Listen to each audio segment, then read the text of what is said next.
తెలంగాణ రాష్ట్ర వ్యాప్తంగా హైడ్రా అంటేనే ప్రజలు జంకుతున్నారు. జంట నగరాల్లో హైడ్రా ఎంత బలోపేతంగా పనిచేస్తుందో మనం చూస్తున్నాము.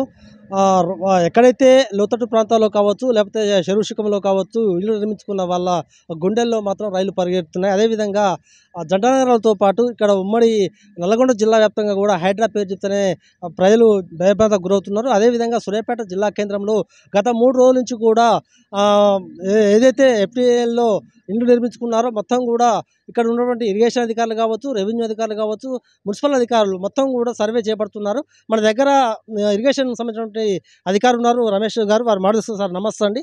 మీరు మొత్తం సర్వే చేస్తున్నారు కదా, అసలు దే బేసిక్లో మీరు సర్వే చేస్తున్నారు? మన చౌదరి చెరువు వచ్చేసి దాదాపు 243 ఎకరాల సబ్మెర్జెన్సీ ఏరియా.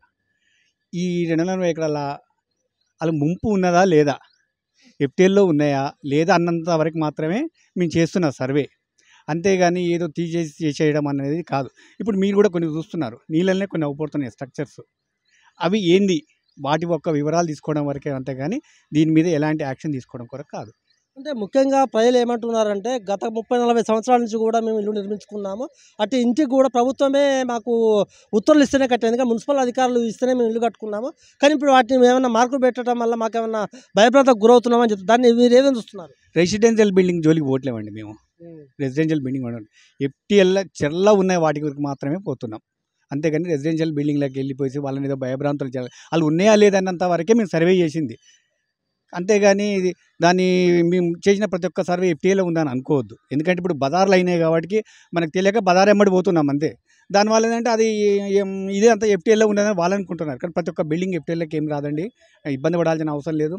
ఎఫ్టీఏలో ఉన్నాయా లేదని మేము తెలుసుకోవడం కొరకు మాత్రమే ఈ సర్వే. అంటే ముఖ్యంగా మీరు సూర్యాపేట ఎఫ్టీఎల్ జోన్లో ఉన్నటువంటి ప్రజలకు మీరు ఏం చెప్తున్నారు? అంటే వాళ్ళు కొంత భయభ్రాంతకు గురవుతున్నారు కదా, కూలగొడతారు, మా పరిస్థితి ఏంది అనేది చెప్తూ అని వాళ్ళు భయభ్రాంతకు గురవుతున్నారు. వాళ్ళకి మీరు ఏం చెప్పబోతున్నారు ఒక అధికారిగా? ఎలాంటి భయపడాల్సినంత అవసరం లేదు. ఎందుకంటే మనకు ఆల్రెడీ ఒక బండి వేశారు. సరే 1-2 ఏమన్నా ఎఫ్టీఎల్లా ఉన్నా నెక్స్ట్ ఏంటంటే ఇప్పుడు ఏమైనా కన్స్ట్రక్షన్స్ చేసుకోవాలనుకున్న వాళ్ళు కొంచెం ఆలోచించి చేసుకోండి. ఎందుకంటే కోట్లు పెట్టి మీరు ల్యాండ్స్ తీసుకుంటున్నారు, లక్షలు పెట్టి ఇల్లు కడుతున్నారు. అది చెరువులో ఉందా, బఫర్ జోన్లో ఉందా తెలుసుకొనైనా ఫ్యూచర్లో మీరు మెదులుకోండి. అంటే మీరు ముఖ్యంగా మాట చెప్పారు, ఇప్పుడు బండ్ వేశారు కదా, ట్యాంక్ బండ్ కట్టడం వల్ల కూడా అది మొత్తం కూడా జోనల్కు లోతట్టు ప్రాంతానికి రాదు, అది అందుకే సురక్షితంగా ఉందని బండ్ వేయడం జరిగింది. మరి మీరు మార్కింగ్ పెట్టడం గల ఉద్దేశం ఏంటి? మార్కింగ్ ఎక్కడ పెట్టలేదండి. మీరు ఎక్కడైనా ఒక్క బిల్డింగ్ మీద ఇట్లా ఒక ఎర్ర మార్కు అని ఏ మార్కు కూడా పెట్టలేదు. అవి ఉన్నాయా లేదు తెలుసుకోవడం వరకే మేము చేసిన సర్వే తప్ప, అంతేగాని ఏ దానికి మార్కింగ్ చేయలేదు, మార్కింగ్ చేయం కూడా. అంటే ఒక సద్దల చెరువేనా, లేకపోతే పుల్లారెడ్డి చెరువు కావచ్చు, లేకపోతే మిగతా చెరువులలో కూడా మీరు ఇదే పరిస్థితి కొనసాగిస్తున్నారా? తప్పకుండా అండి. దీని తర్వాత పుల్లారెడ్డి చెరువు తీస్తాము, నల్ల చెరువు తీస్తాము. ఫస్ట్ మున్సిపాలిటీలో ఉన్న చెరువులు తీస్తాము, తర్వాత ఎక్కడైనా కబ్జాగా ఉన్నాయి లేవు అనేది కూడా మేము చూస్తాము. నాట్ వన్ ఒక సద్దల చెరువు అనే కాదండి, టోటల్గా మన పరిధిలో ఉన్న చెరువులన్నీ చూస్తాము. ఇరిగేషన్ అధికారులు చెప్పేది ఒకటే, ఎందుకంటే ట్యాంక్ బండ్ మొత్తం కూడా నిర్మాణం చేపట్టడం జరిగింది. బండు అయిపోయిన తర్వాత మాత్రము ఏ ఒక్క ఇంటిని కూడా మేము కూల్చివేసే అవకాశం లేదు. ఇప్పటివరకు కూడా ఏ ఒక్క ఇంటికి కూడా మేము మార్కు పెట్టలేదు. ఎందుకంటే బండు కట్టడం అంటేనే అది మొత్తం ప్రభుత్వ ఆదేశాల ప్రకారమే నిర్మించడం జరిగింది. ఎందుకంటే మిగతా ప్లేస్ అంతా కూడా అసలు లోతట్టు ప్రాంతం కాదు, దాన్ని మేము ఖచ్చితంగా మేము చెప్పడం జరుగుతుంది. ఏ ఒక్క సూర్యాపేట జిల్లా కేంద్రంలో ఉన్నటువంటి సదల చెరువు కావచ్చు, పుల్లారెడ్డి చెరువు కావచ్చు, లేకపోతే నల్ల చెరువు కావచ్చు, ఎక్కడైనా కూడా ప్రజలు నివాసయోగ్యంగా ఉన్న వాళ్ళు ఎవరైతే ఉన్నారో వాళ్ళు ఎవరు కూడా భయపడాల్సిన అవసరం లేదు. లోతట్టు ప్రాంతంలో అంటే చెరలో నిర్మించుకున్నటువంటి ఇళ్లను మాత్రమే ఖచ్చితంగా మేము రానున్న రోజుల్లో మేము మార్కు పెడతాము, అటు ఇంటి నిర్మాణాలను కూల్చివేస్తాం తప్ప ఇప్పుడు ఎవరు కూడా భయభ్రాంతలకు గురి కావద్దని చెప్తున్నారు. అదేవిధంగా ముఖ్యంగా మనం చెప్పేది ఏంటంటే ఈ లోతట్టు ప్రాంతాలు కావచ్చు, లేకపోతే శిఖం ప్రాంతాల్లో ఇల్లు నిర్మించుకుంటే మాత్రం ఈ ఇంటికి మొత్తం నిర్మాణానికి మొత్తం కూడా వేల రూపాయలు ఖర్చు పెట్టుకోవడం జరిగింది. పెద్ద ఎత్తున కూడా ఇల్లు నిర్మాణం చేపట్టడం జరిగింది.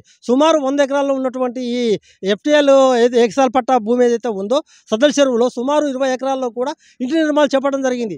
ఈ 20 ఎకరాల్లో మొత్తం కూడా మున్సిపల్ అధికారుల నిర్లక్ష్యం వల్లే మొత్తం కూడా మేము ఇల్లు నిర్మాణం చేసుకోవడం జరిగింది. ఎందుకంటే మున్సిపల్ అధికారులు మాత్రం వాళ్ళకు పట్టా రిజిస్ట్రేషన్ ఖర్చు కావచ్చు, లేకపోతే ఏదైతే జియో సర్కిల్ ఇచ్చారో వాళ్ళు ఇవ్వడం వల్లే మేము ఇల్లు కట్టుకున్నాం తప్ప మాకు ఏది ఖచ్చితంగా మేము ఒకవేళ కనుక ప్రభుత్వం ఇలాంటి చర్యలు హైదరాబాద్ తరహా పరిస్థితిగా మాత్రం నెలకొంటే మాత్రం ఖచ్చితంగా మాకు చావేశారని చెప్తున్నారు.